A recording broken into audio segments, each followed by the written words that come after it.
Good afternoon, Valeriy Viktorovich. Good afternoon.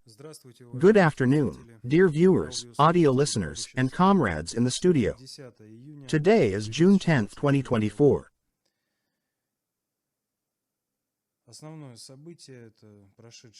The main event that took place was the St. Petersburg Economic Forum last week. People would like to hear your thoughts on its importance in global politics, particularly in light of Putin's address during the plenary session.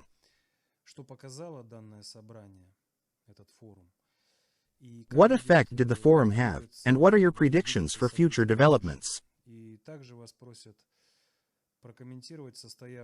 Additionally, the audience would appreciate your comments on Putin's meeting with the heads of international news agencies that took place earlier, on June 5th. What was the meaning of this meeting, and what effects do you foresee? Вообще вопрос задан правильно в том плане, что объединены были два события. Это общение Путина с руководителями иностранных информагентств. In general, the question was framed accurately as it combined two events: Putin's communication with the heads of foreign news agencies and his speech at the forum, as they are related parts of a single process. Суть сегодняшнего момента заключается в том, что мир уже не просто вплотную подошел к глобальной ядерной войне, но The essence of today's moment is that the world is not just on the brink of a potential global nuclear war, but it is literally hanging by a thread from descending into this global war.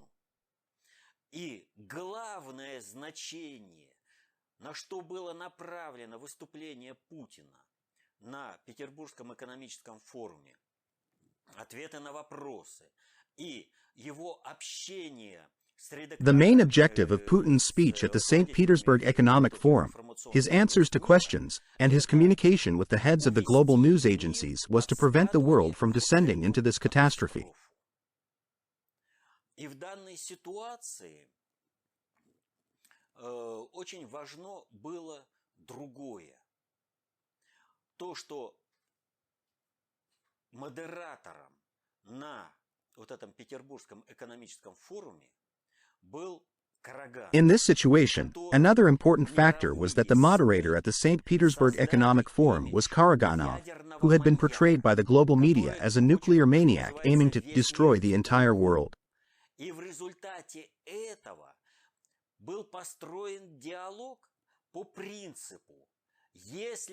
This resulted in the discussion revolving around the premise that, if you are unwilling to negotiate with me, Putin, and respect the interests of Russia, then there can be no peace. В смысле не только состояние общества без войны, но и как такового мира на земле в смысле самого Peace, общества. not only in the sense of a society being in a state free from war, but also in the sense of humankind, society on planet Earth, because Russia will not permit its own destruction.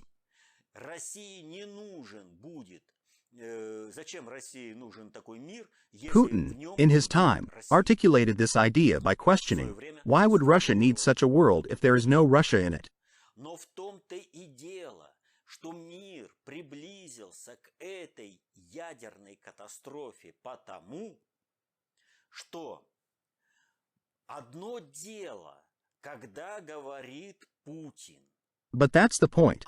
The world is closer to a nuclear catastrophe because of the discrepancy between Putin's words and the behavior of the Rus Zion elites. И когда Запад смотрит на поведение наших россионских элит, у них полное понимание того, что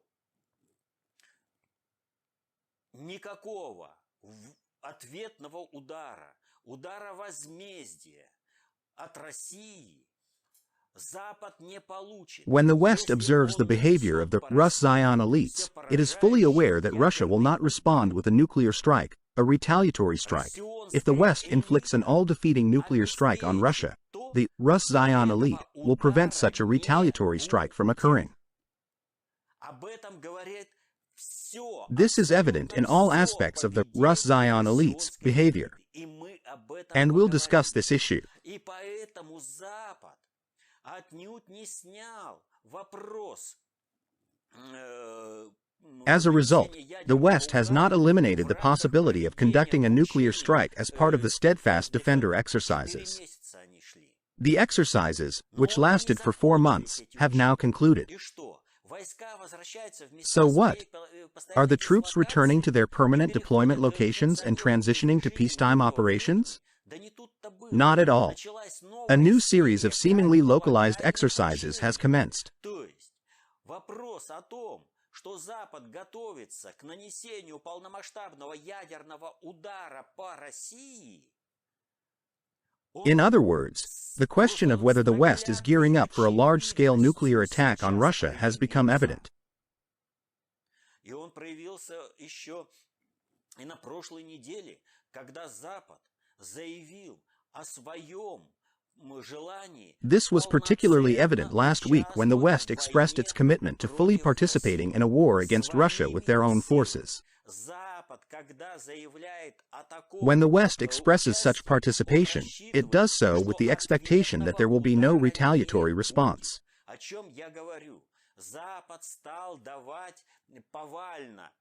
What am I talking about? In essence, last week saw the entire Western Bloc give permission to carry out strikes against the territory of Russia with the weapons that the West provides to, allegedly, Ukraine. Общение Путина с руководителями информационных агентств мира, Путин ведь конкретно сказал, что если применяется атакамс, in a conversation with the heads of global news agencies, Putin made it clear that the use of ATACMS indicates Pentagon participation, while the use of Storm Shadow points to British action.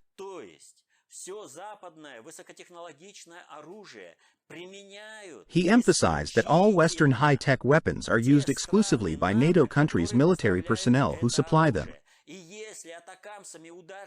If it was ATACMS that was used in an attack against civilian objects resulting in civilian casualties, it was carried out by the Americans. Putin directly stated this. But it is not enough to say that the United States and European countries are involved in the attacks on Russia. All our information channels are flooded with this statement. We know that Western countries are involved in attacks on Russia. What exactly did we know? Well, we were aware that they were supplying M777 howitzers, ATGMs, tanks, and more. Okay, what was our response to this? How did this situation develop to the point where they started using Western weapons against territory inside Russia? Initially, there was a clear message from the West. Oh no, we are not crazy. No way. Using these weapons in such a way would mean being drawn into a war against Russia. Everyone understood this well. There was a sense of anticipation, waiting for a response to happen. Suddenly, there was a shift, like a dam burst, and everyone started talking about it. Giving permission, giving permission, giving permission. Это означает, когда говорят, что они дают разрешение, что они лично, персонально участвуют, будут участвовать в войне против России уже в таком качестве. И они... When they claim to give permission, it implies their direct involvement in a war against Russia in a personal capacity without fear of retaliation from Russia. However, their decision must have been based on something. What grounds could they use to make this decision?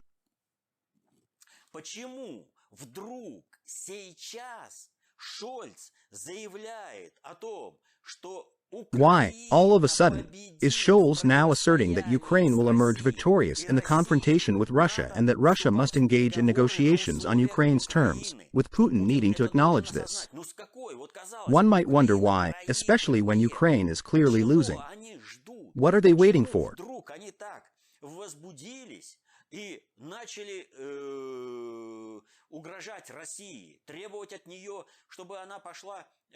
What is the reason for their sudden fervor and threats towards Russia, insisting on negotiations on Ukraine's terms and surrender, when even the Swiss, so to speak, peace forum fails to gather momentum and key figures are going to be absent? Moreover, the way Australia mocked the forum by sending the Minister for Disabled People is hilarious. Nevertheless, the situation is very serious.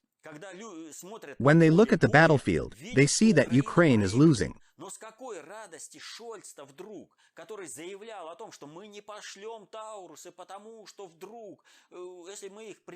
But why on earth is Scholz, despite having previously declared that they would not send Taurus missiles because using them would lead to a war with Russia, suddenly sending Taurus missiles and demanding surrender from Russia? Are they crazy? No, they are not crazy.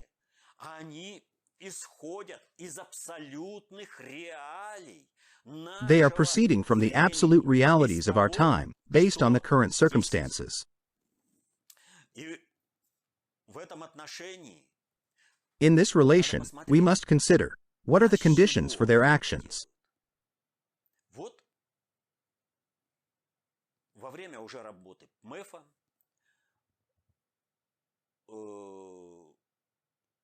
The central bank stated during the speech that it would not be increasing the key rate.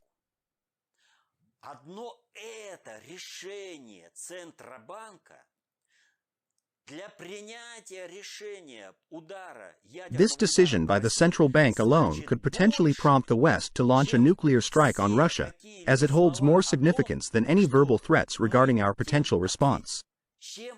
What response can be expected from us when we do not have control over our economy? What did Nabiullina say? Nabiullina stated, "Those who opposed the key rate hike and urged us not to increase it have exhausted their resources.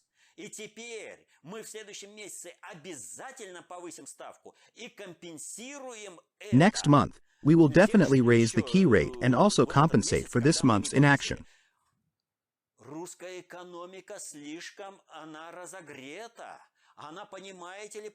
The Russian economy is overheating as it produces shells and goods for the people. Do you realize how hot it is running, with 84% of production capacity in use? This must be stopped. There should be no production of shells and tanks for the front or goods for the people. Nabiullina said so in plain text at the speech.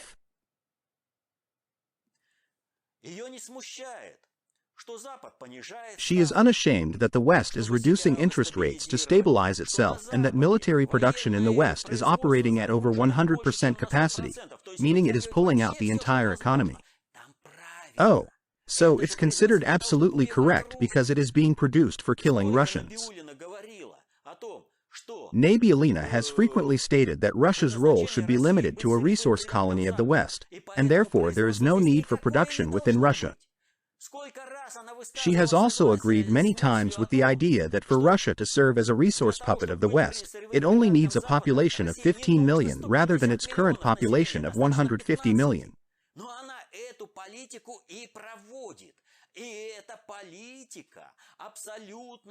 She is actively implementing this policy, and the government is not intervening to protect the interests of the people. Nabiullina did not raise the key rate this time. However, she stated that the potential of those who support Russia and resist my pressure has been exhausted, and next month, she plans not only to raise the key rate but also to make up for the previous non-increase. In the West, Nabiullina is recognized not only as the best banker but also as the only person in Russia implementing the right policy. There are talks about negotiating with her about the post-Putin era. Putin is already being written off.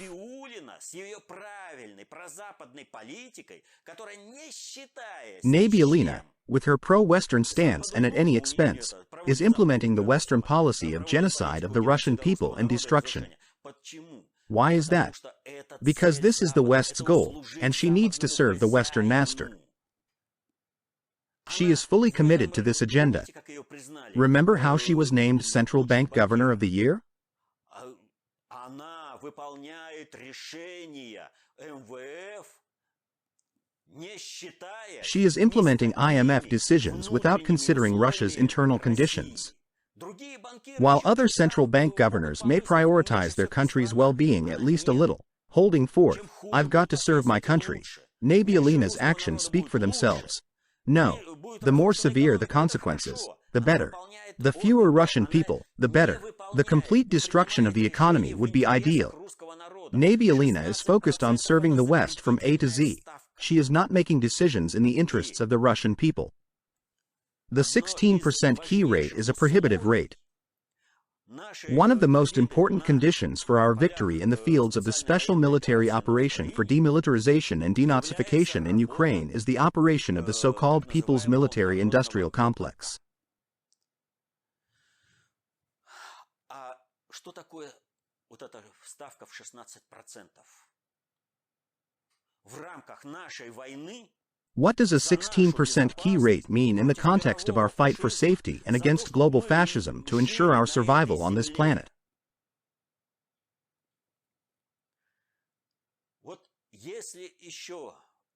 While the state protects the military-industrial complex to some extent from the impact of the key rate, the people's economy is directly influenced by this rate. Have you ever seen the military-industrial complex operating on loans?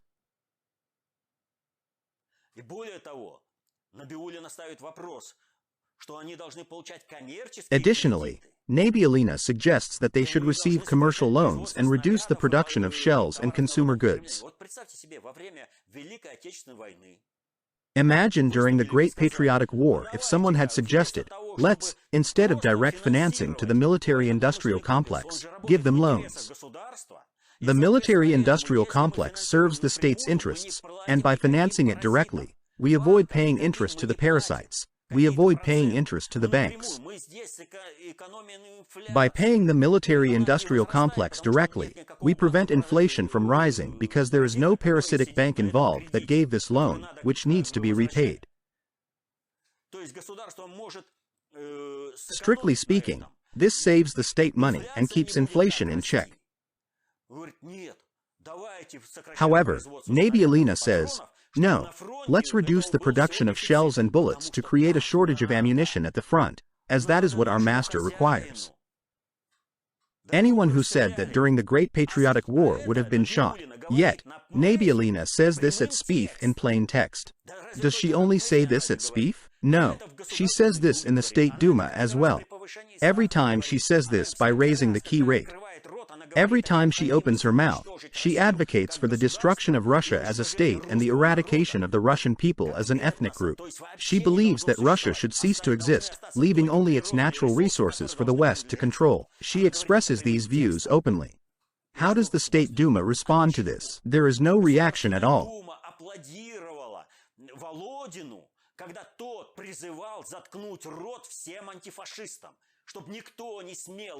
The State Duma applauded Volodin when he called for all anti-fascists to be silenced so that no one would dare speak out against the fascist Ilyin, his ideology, or the idea of transforming the culture of the Russian people to replace Bolshevism with fascism, because otherwise the Russian people will not accept an alien culture, will not accept fascism.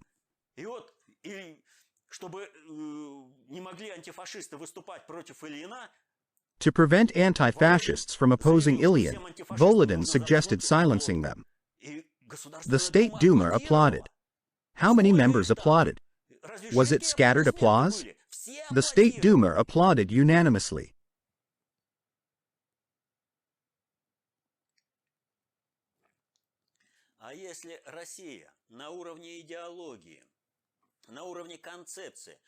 And if Russia is ideologically and conceptually subservient to the West, why would they fear it? In Russia, Nabiullina is applauded.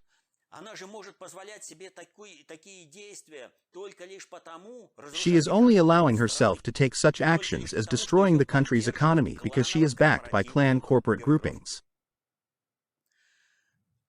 At SPIF, she assumed there would be a significant increase in the key rate. что произошло? Вот каждый может вспомнить. What happened next? Everyone can recall the sudden television advertising campaigns by two commercial banks, VTB and SberBank. Первыми запустили. They were the first to do so and immediately advertised that they were offering deposits at 18%. Это означает, что This implies that they will cover their costs at an 18% deposit rate. However, this also suggests that the key rate should be at least 20%. И вот на Западе это увидели.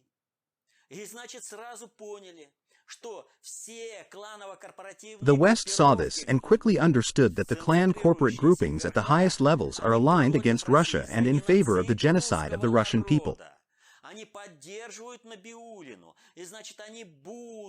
They support Nabiullina, and therefore, they would work towards enabling a nuclear strike on Russia with all their efforts. I reiterate that while the state protects our military-industrial complex to some extent, Nabiullina's interest rate burden falls on whom? This burden falls on the civilian sector. She is burning out the entire economy of the country like napalm. What does it mean?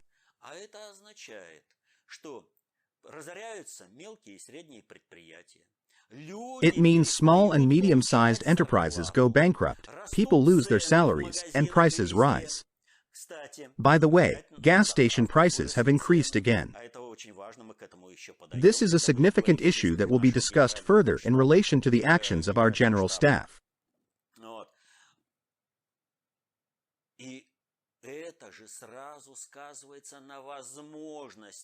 These economic challenges directly impact the ability of the people to support our army. The people's military-industrial complex relies on the resources of the people.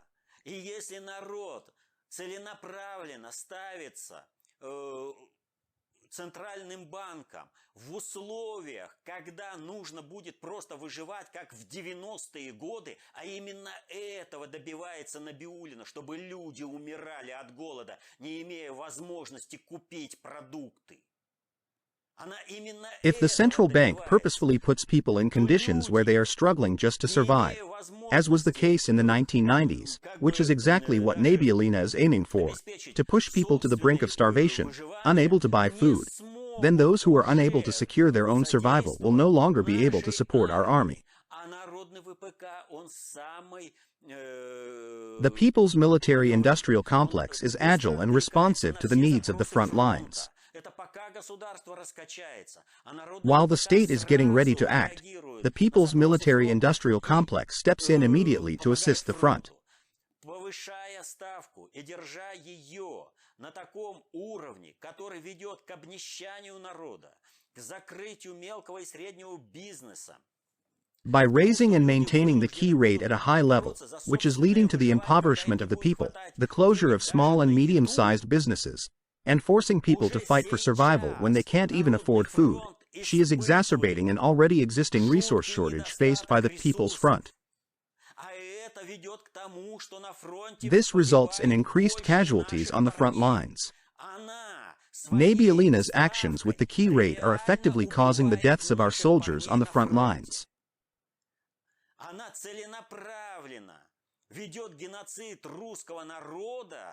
She is intentionally perpetrating genocide against the Russian people, undermining the Russian army, maximizing losses, and destroying the people's military-industrial complex. But, I reiterate, she is not acting alone. Она может творить вот это все только если ее поддерживают россионские подпиндосные кланово-корпоративные. She is able to accomplish all of this with the support of the Rus Zion, pro-American Lackey clan corporate groupings who are interested in collaborating with the West, serving as mere suppliers of resources for the West. We observed this. The first to reveal themselves were VTB and SberBank. The West also sees this. They see what the Rus Zion clan corporate groupings are focused on. И соответственно этому, когда было объявлено, что мы знаем, что по нам бьют западным оружием не какие-то там условные украинцы, а кадровые военные из стран НАТО, которые предоставили это оружие, то Запад правильно считал. Therefore, when it was reported that we do know we were being hit with Western weapons not by the so-called Ukrainians but by career military from NATO countries that provided these weapons, it became clear that the West had received the signal. You are free to cross this red line. We are aware and we support this because it damages Russia, undermines the Russian state, and destroys the Russian people. However, it is not sufficient when only the civilian sector sends these signals. It becomes significant when the military also supports these signals. What do we see?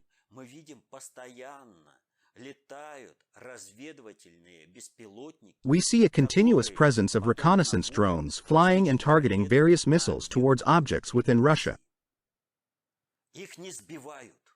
These drones are not being shot down or damaged in any way, indicating that there will be no consequences for the West for these actions. This signal from the General Staff is well understood in the West.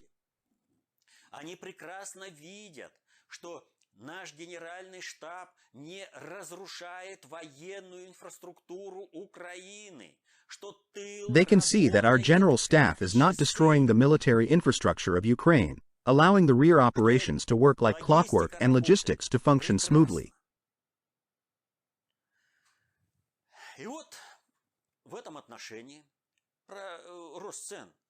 In this regard, let's discuss the increase in fuel prices in Russia and our General Staff.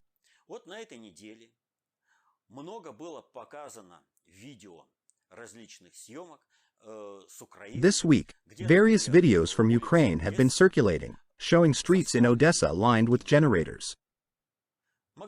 There are small shops, offices, and cafes, all equipped with generators. They are everywhere. The generators are lined up in rows.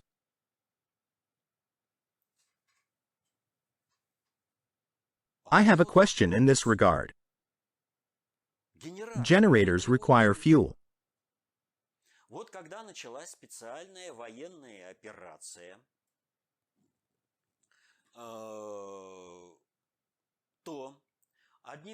When the special military operation for demilitarization and denazification started, one of the initial targets for our attacks was the storage bases for fuel and lubricants.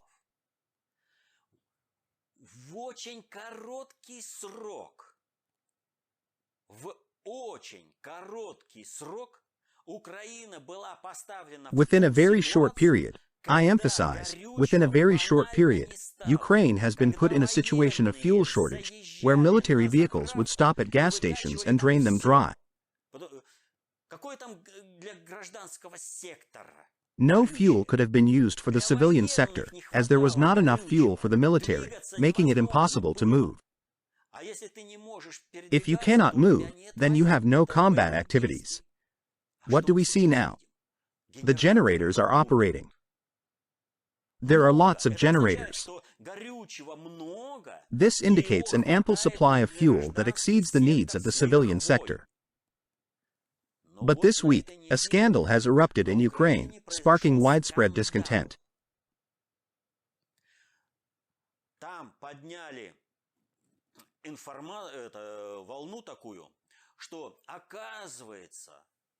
В настоящее время в действующей армии, вот это в вооруженном сброде Украины, существует повальная... It has been revealed that there is a prevalent practice of fuel dumping and theft in the active army of Ukraine, in the armed rabble of Ukraine. The stolen fuel is either sold at a low price to the civilian sector or simply vanishes. The question arises, why is this happening? Так весь вопрос в том, что горючего для ВСУ, для вооруженного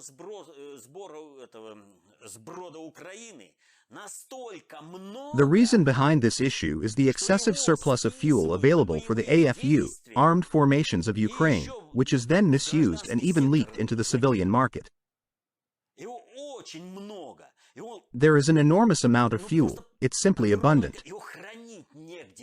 The surplus of fuel is so vast that there is insufficient storage capacity in Ukraine to contain it. They burn this fuel left and right because it is being supplied from Russia. The fuel is provided free of charge on the condition that the armed rabble of Ukraine wage war against the Russian army and kill Russian people.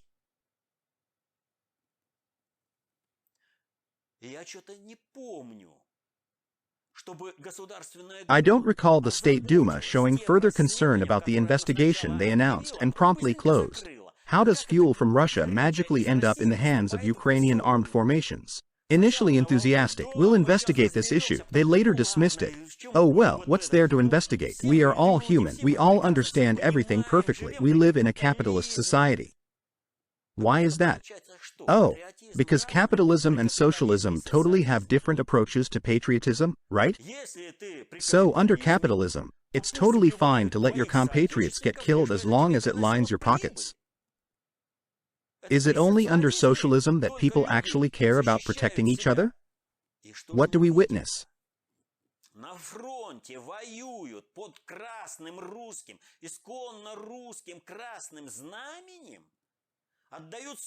Soldiers at the forefront are fighting under the original Russian Red Banner, sacrificing their lives and well-being to protect their country, ensure the safety of children, and maintain peace.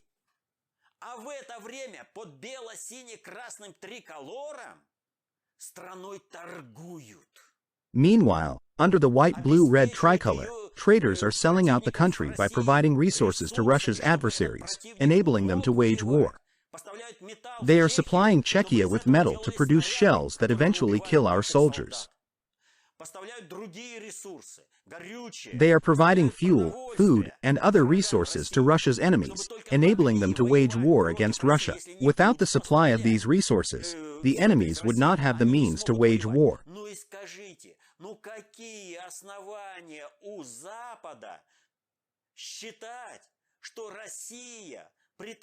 Now, tell me, what grounds does the West have to believe that Russia, with its current elite, would retaliate against the West?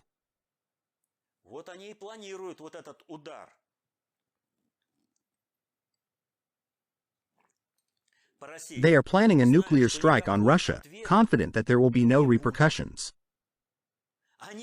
They see the behavior of our elite.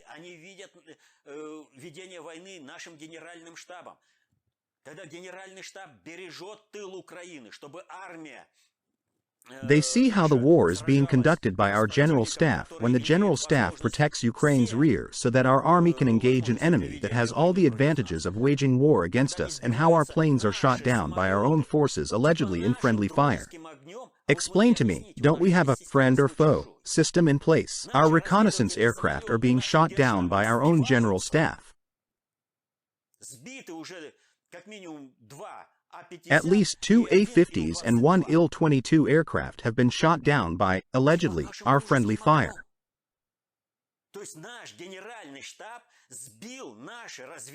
That is, our general staff shot down our reconnaissance aircraft, which were providing soldiers with intelligence information. Truth be told, the general staff never shared this information with the soldiers anyway. Therefore, our intelligence officers, like during the Great Patriotic War, have to venture beyond the front line to locate the next train unloading point and then coordinate artillery strikes on it.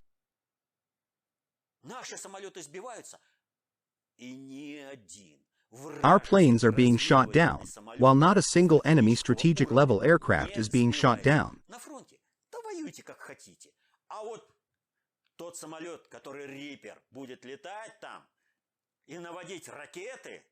The elite's position is clear. You can fight at the front however you like, but the Reaper drone that will be flying and directing missiles, don't dare to touch. It is the masters. Do the lives of the Russian people hold any significance when the master could become upset? The master's objective is the annihilation of all Russians. And I'm helping him out in reaching this objective, serving the master's interests. The entire elite operates in this manner. The entire elite is striving for this objective.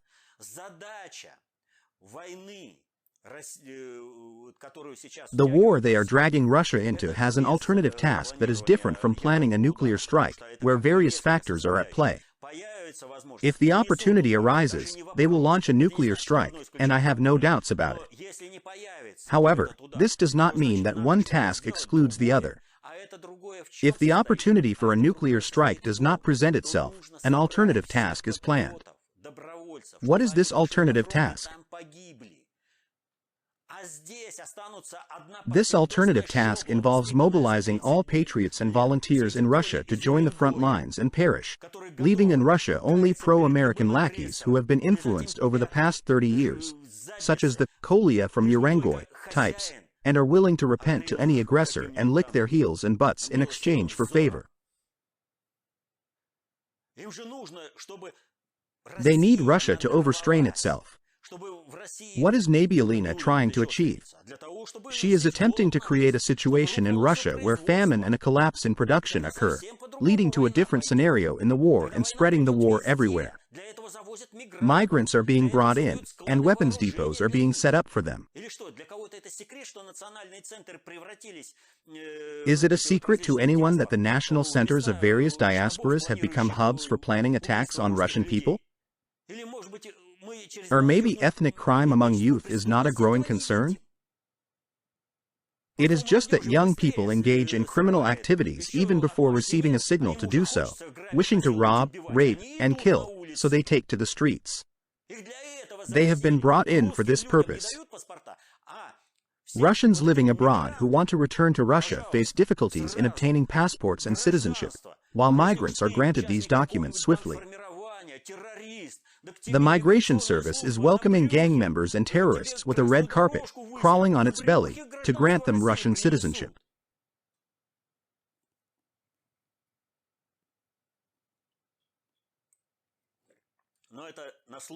Thus, in the event that a nuclear strike is not launched on Russia, the plan is to bleed Russia dry and plunge it into the abyss of war, which will not impact the extraction of natural resources, of course.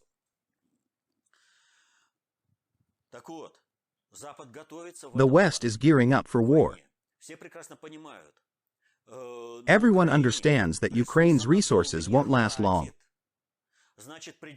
This implies that other countries' resources will have to be utilized soon.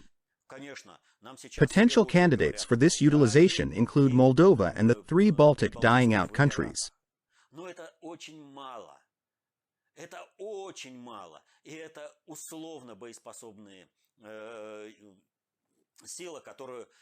Their armies are very small and only combat ready on paper, but they could be utilized in a war against Russia, as they are preferable to mobilizing untrained civilians off the streets of Ukraine, who are being grabbed and packed in cars and then sent to fight, because they yet possess some level of military training, even though they lack combat experience naturally. Of course, the mobilized civilians also lack combat experience, but these armies at least have military training, despite their dwarf size. Everyone understands perfectly well that these armies will not be enough. But who is next? The next are Romania and Slovakia, as evidenced by the attempted assassination of Fico.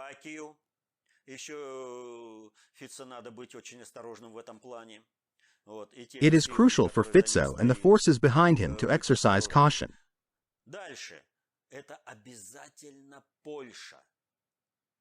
Lastly, Poland is next, and naturally, Germany will follow.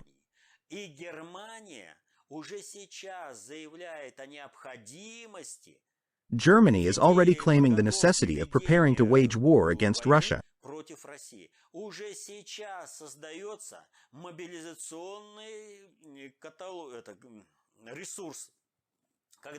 A mobilization database is being established, mandating all young people to complete a registration form provided by the Ministry of Defense. Failure to comply will result in legal consequences, with fines being the minimum penalty. They are gathering information on people's location, identity, and capabilities to facilitate future conscription into military service and deployment. When it is claimed, currently, they will not be able to fight in this state, it is false. In the West, fascism is a fully functional form of governance over the state. They will be able to fight. And, as practice has shown, they operate very effectively under this regime.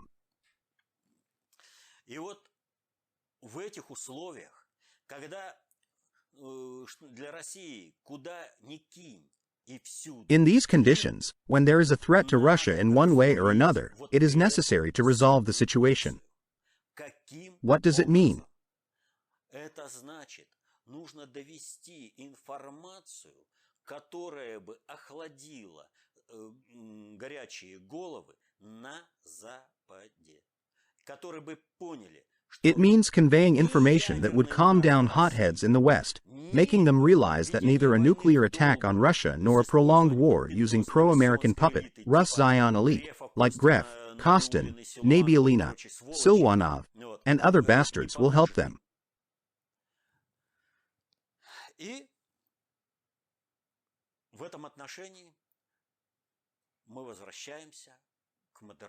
In this regard, let's revisit the moderation at SPIF, where Karaganov served as the moderator.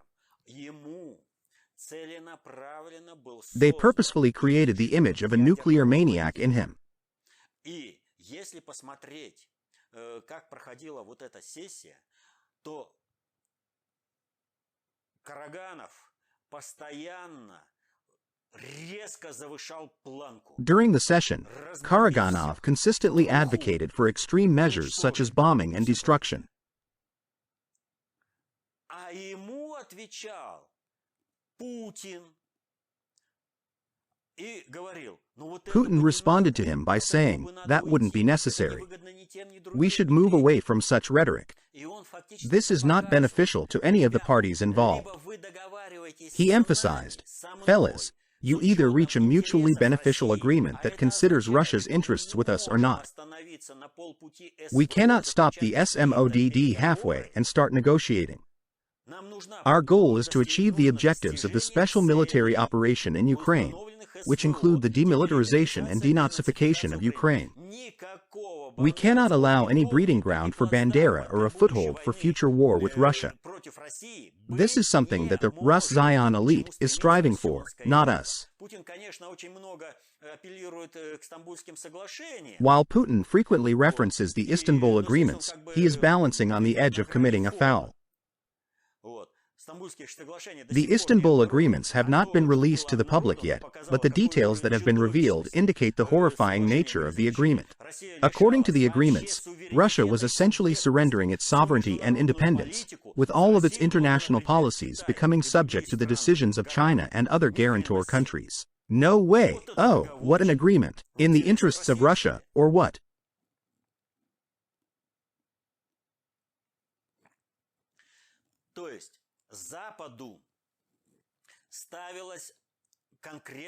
Anyway, the West has been put in a situation of either or. Namely, it has been emphasized that there is a certain elite in Russia that will not allow the destruction of Russia in order to prevent the destruction of the West. In this regard, they align with the plans of the global predictor. Потому что ситуация для глобального предиктора состоит в следующем. Если Россия будет уничтожена, то не будет планеты. Потому что все, вот этот джин американский, все пожирающий, он вырвется из своих... The situation for the global predictor is as follows. If Russia is destroyed, the planet will not survive, as the all-consuming American genie will be unleashed from the constraints holding it back, leading to the collapse of the planet. The only way to survive is by preserving Russia.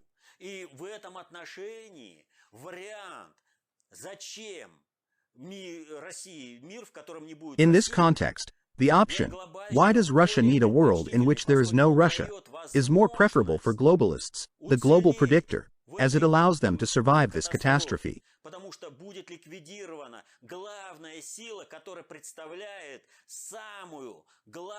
Because the main force posing the most significant absolute danger to civilization on planet Earth, Pax Americana, the American way of life, and the forces of the American empire devouring the planet's resources, would be eliminated. Therefore, even if Russia ceases to exist, there will still be corners of the planet where survival is possible. However, if American hegemony persists, survival would be impossible anywhere, as they would consume everything. И поэтому такие, как Караганов, и заговорили о том, что вот он только один вариант. This is why people like Karaganov have emphasized that there's only one option. If you try to attack Russia, you will cease to exist. Но сколько можно заявлять? But how many times can one repeat the same message? You will cease to exist if you don't stop violating our red lines, without following through with action. Talk is cheap. The West keeps crossing the red lines, supplying weapons and giving permission to use them. However, Russia, referring to the Rus Zion elite, gleefully obeys the master, gazing into his eyes. Master, we have once again facilitated your ability to harm Russia, yet there has been no retaliation. This is in stark contrast to the statements made by Putin and Karaganov. The West thinks, well, yes, there is some kind of elite there. But how they maneuver? Well, we'll see. We'll figure something out. The problem is Putin. This is the West's view of the situation. The West fails to grasp that Putin is a personification of the collective consciousness of the Russian people.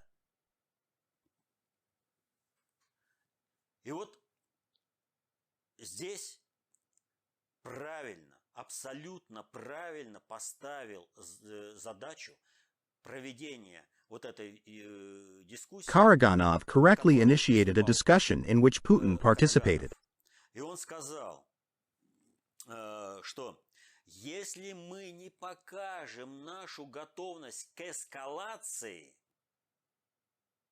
Karaganov addressed the need to show our preparedness for escalation, warning that if we fail to do so, we will either be defeated, we will lose this clash, in the worst-case scenario, or, in the best-case scenario, the world will plunge into a third world nuclear war.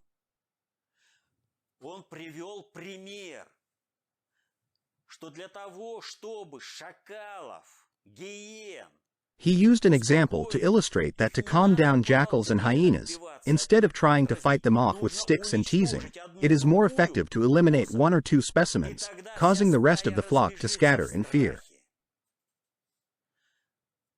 Все противостояние происходит только лишь потому, что россионское, вот это вот нарастание, и мы подошли к ядерной войне, происходит только лишь потому, что наша россионская элита.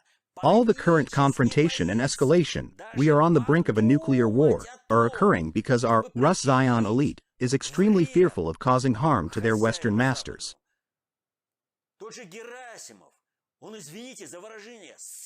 For example, Gerasimov, excuse my French, is pissing and shitting in his pants at the mere thought of inflicting harm. Очень жестко поговорил с Остином, министром обороны Соединенных Штатов.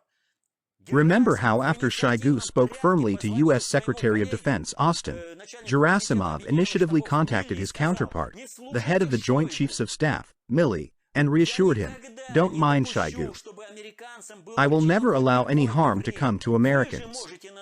You can harm Russia without facing any repercussions.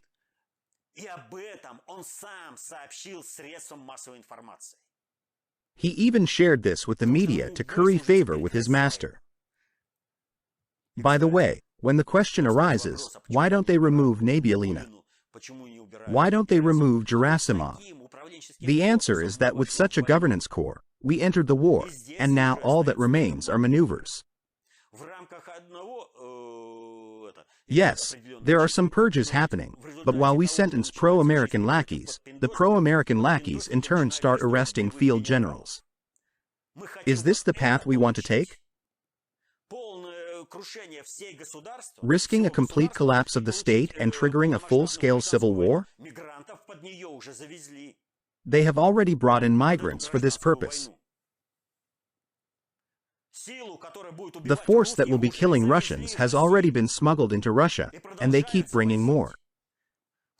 The recent terrorist attack at Crocus City Hall highlighted the consequences of smuggling for migrants under the existing conditions. Instead of bringing in skilled specialists, we are faced with individuals who do not speak the language and refuse to embrace Russian culture. There is a Russian proverb, "Don't go to another monastery with your own rules." Nonetheless, they come and demand that the local population conform to their customs. This situation is supported by the prosecutor's office, the court, and the police, who stand with migrants against the Russian people.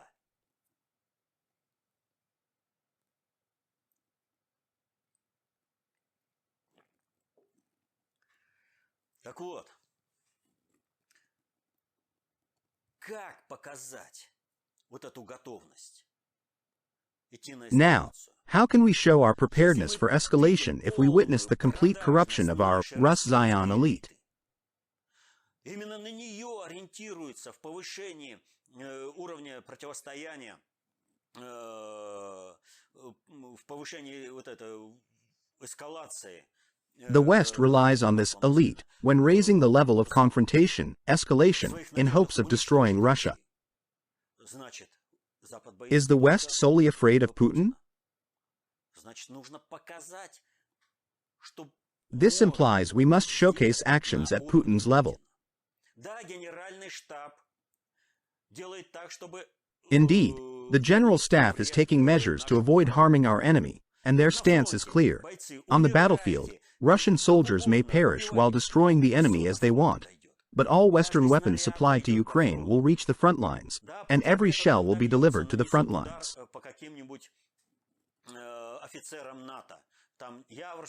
While Putin may achieve some target successes and conduct an attack on NATO officers or military bases like Yavorovsky, there is no systematic destruction of Ukraine's military infrastructure, thus preserving our enemy's combat capabilities as much as possible. Our nuclear triad is under attack, but Ukraine's rear is not. Their stance is, "Come on, give me a break." Disrupt logistics there? No. This implies that we must act on a level that the Gasudar himself can enforce. During the meeting with the editors, what did Putin say? Вот вы поставляете нам оружие, да? Вернее, не нам, Украине оружие, чтобы она била по территории России. Но мы же знаем, кто это делает. Мы же знаем, что Атакамс, значит, это американцы, Storm Shadow, это британцы, Скальп, You, это the West, are providing Ukraine with weapons to target Russian territory. We are aware of who carries out these attacks. If we are talking about Atacams, then the Americans are doing it, Storm Shadow, the British, Scalp, the French, and so on. What prevents us from supplying weapons that could threaten the interests of these countries that are supplying weapons to be used against Russia and are using them against Russia? These weapons could be used against you by rebels in strategic regions around the world. After all, those colonial powers are facing resistance from rebels worldwide.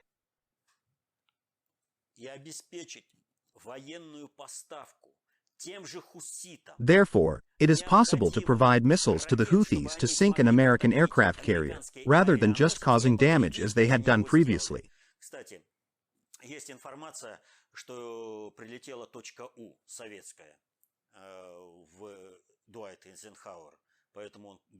By the way, there is information that the Soviet Tochka-U missile hit Dwight Eisenhower, causing it to quickly leave the area to avoid being hit by the Houthis again.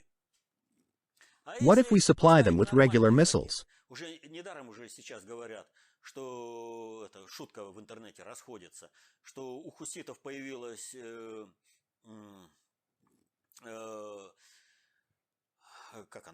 It is not surprising that there are already jokes circulating on the internet that the Houthis apparently acquired hypersonic weapons. A production plant was built in just 3 hours.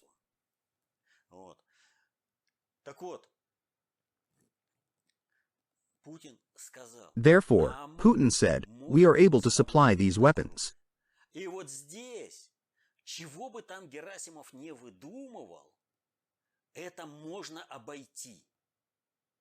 И это оружие можно поставить в те регионы, которые нанесут No matter what Gerasimov comes up with, These weapons can be placed in regions that will cause serious damage to the Americans, the French, and the Germans, or anyone else attempting attacks. Putin stated this publicly, but he did so as a warning.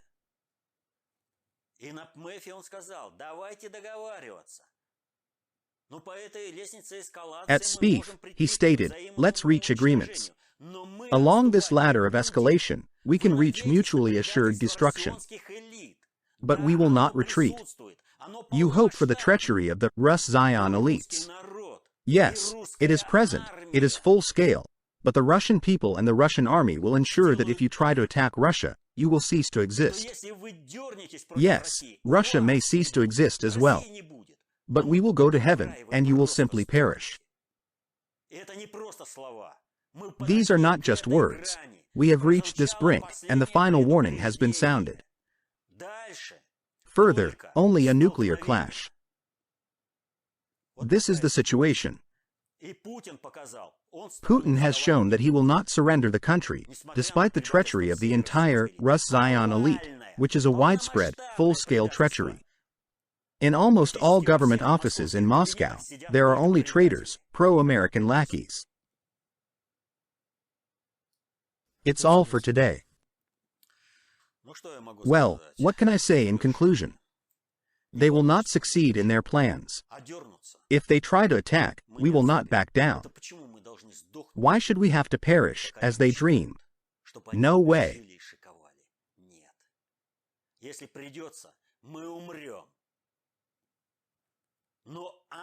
We are willing to die, but they will perish if they dare to attack. Чтобы до этого не дошло, чтобы каждый на своем месте мог укрепить ресурсный потенциал страны, чтобы мог противостоять. To prevent such a situation, empower the country's resource potential, and resist the treachery of the Rus Zion elite, everyone must know how to govern complex social supersystems, such as states. И тогда, занимаясь своей обыденной деятельностью, человек сможет либо укреплять. By being knowledgeable about this, people can contribute to strengthening certain processes and halting others in their everyday lives. Он сможет. This knowledge will enable them to counteract our enemies who seek to destroy Russia, whether it be Nabiullina or others. Nabiullina is merely a frontman. Stupid, narrow-minded, and lacking knowledge, she has advanced her career solely on the belief that destroying Russia and its people is the key to success. She is the head of the central bank only due to such an attitude. As a professional, she is absolutely nobody. Занимаясь своей обыденной деятельностью, защищая интересы своей и своей семьи. Therefore, by engaging in your daily activities and protecting the interests of yourself and your family, you can help protect the state, ensure a peaceful life, and secure a bright future for your children. However, this can only be achieved if you know how to govern complex social supersystems.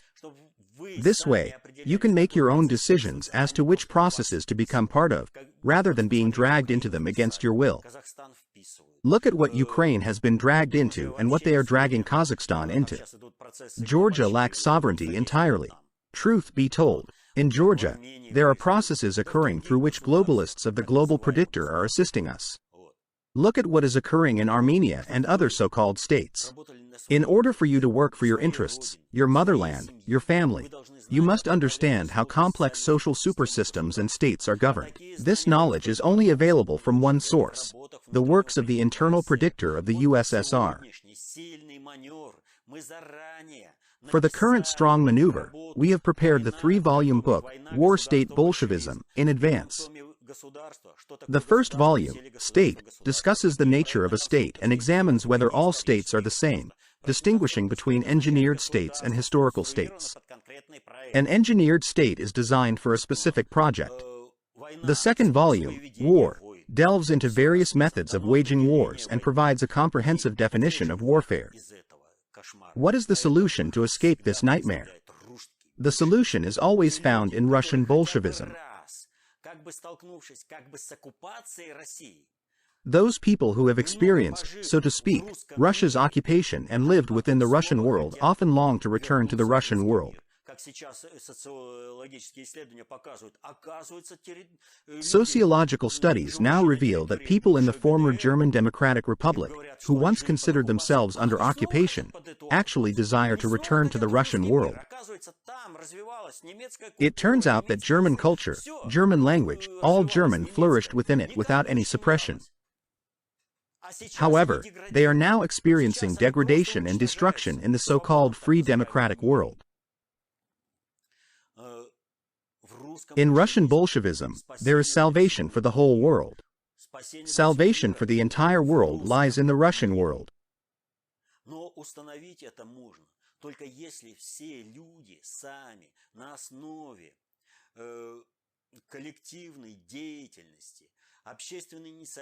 However, this can only be achieved if all people, based on collective activity and public initiative, work together to establish the Russian world, the Russian state, do the same that was initially done to build it.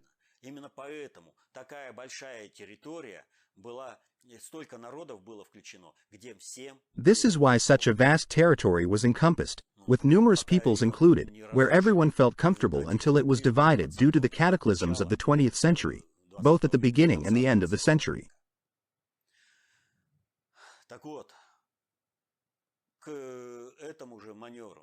For this particular maneuver, we wrote the work, State Symbols and State Sovereignty. By looking at the flag, you can immediately determine what each state represents.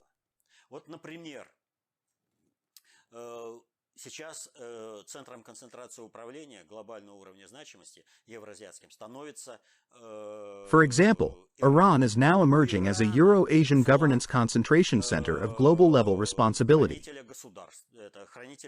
However, Iran's flag symbolizes the custodian of the territory, indicating a lower status.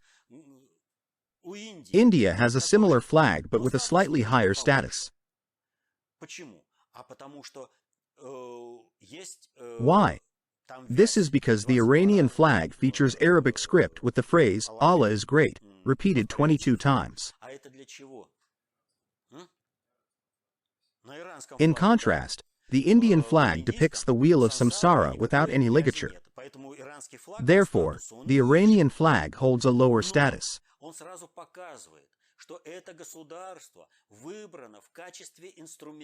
However, it clearly indicates that this state entity has been chosen as the instrument of the global predictor, and when the necessary state actor is established, the flag will be changed. Those who do not understand state symbols will not be able to interpret this ornament correctly.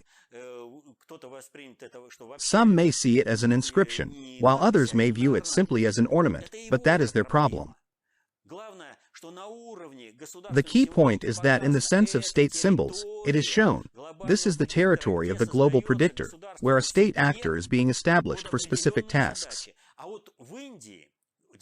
In India, the flag holds a higher status, representing India as an independent actor, the custodian of the territory.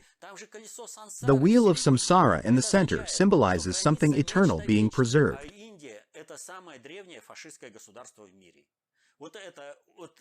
India is the oldest fascist state in the world, and this aspect is meant to endure forever, like a breeding ground where this regime in India is meant to thrive. The flag of Iran clearly signifies that Iran is planned to serve as a specific instrument, as depicted in the flag itself. By reading the book, State Symbols and State Sovereignty, one can gain insight into any country and understand its current representation and future prospects. Once again, the flag of Iran is an example of such an indicator for the future.